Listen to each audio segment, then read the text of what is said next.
Oi, gente, boa tarde. Me chamo Bruna Santiago e hoje eu vou comentar um livro do Clóvis Moura, História do Negro Brasileiro.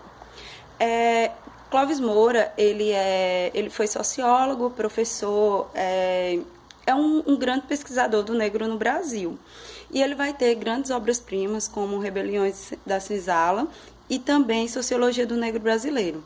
Eu escolhi falar do Clóvis Moura a partir desse livro porque é um livro curtinho, tem 70 e tantas páginas, e ele vai fazer o que eu acho que é um dos melhores trabalhos, que sintetiza e desmistifica muito da questão do negro brasileiro.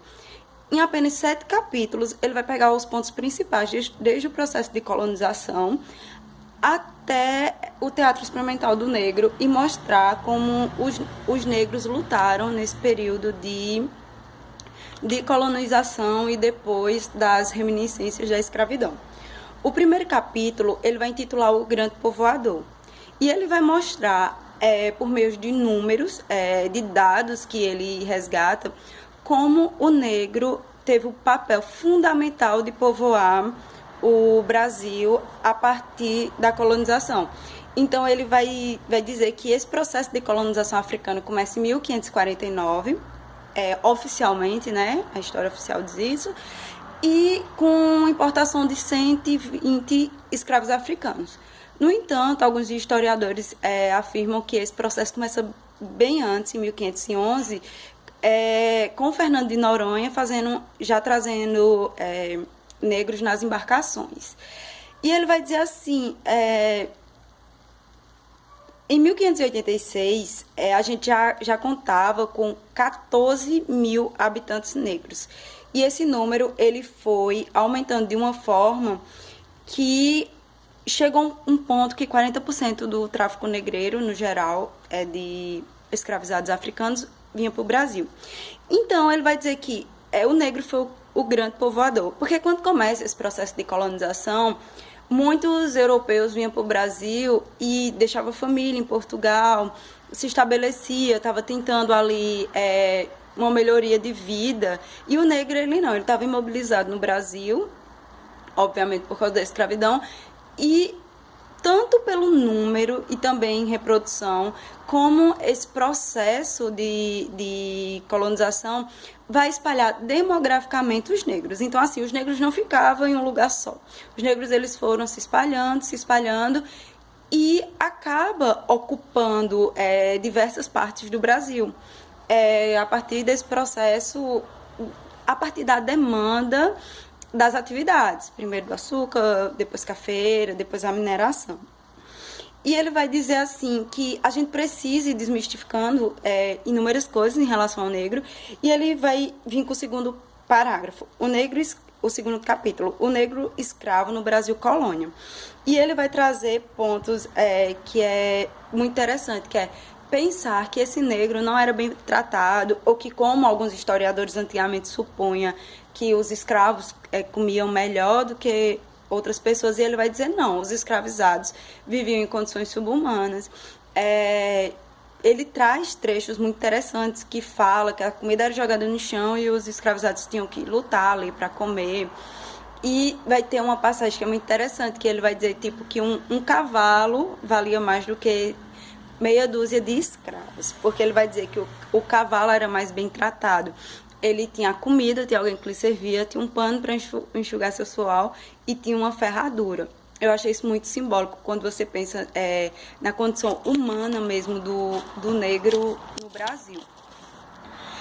O terceiro capítulo, ele vai falar, o que eu mais gosto, a quilombagem como agente de mudança. Então, o que é a quilombagem? Ele vai apresentar a quilombagem como toda forma de resistência contra a ordem vigente, ou seja, formação dos quilombos, também as revoltas urbanas, as fugas, todas as formas de resistência contra o sistema vigente, que era a escravidão, ele vai chamar de quilombagem, ou seja, todos esses movimentos de rebeldia. Logo, precede esse capítulo, que é a variável cultural, que ele vai trazer como aspectos culturais dos negros são símbolos de resistência, principalmente questões religiosas, por exemplo, e todos esses aspectos que os negros conseguiram incorporar na cultura local e, de uma certa forma, contrariar ali a ordem. Algumas coisas eram permitidas, outras que foram criminalizadas, como as questões religiosas, e como ele usa a palavra aculturação. A gente tem que entender o contexto do livro, no entanto, a gente entende a aculturação como uma coisa espontânea, uma troca cultural espontânea, e não foi o caso do Brasil. Por toda essa forçosidade, teve essa construção social que os negros tiveram que aproveitar para manter os seus signos, por exemplo, religiosos, como essa questão do que ele chama no livro do sincretismo religioso. O 5º capítulo, ele vai falar sobre o negro e suas ações políticas. É um capítulo que você reflete muito como o negro ele foi um agente de mudança em diversos aspectos e muitas vezes nós não temos acesso a essas informações. Ele vai falar sobre a invasão holandesa, como os negros participaram efetivamente. Ele vai falar que os negros tiveram, muitas vezes, como linha de frente, até no processo de independência, e que ele era posto depois em segundo plano. Ou seja, por exemplo, na Guerra do Paraguai, se disse que os negros que fossem combater teriam direito à alforria. E a gente sabe que isso não foi feito, então eles eram enganados. Muitas vezes os escravos, ansiando pela sua liberdade, entravam nos movimentos, eram usados e depois não acontecia o que lhe era prometido, como na questão da independência, a questão da Guerra do Paraguai.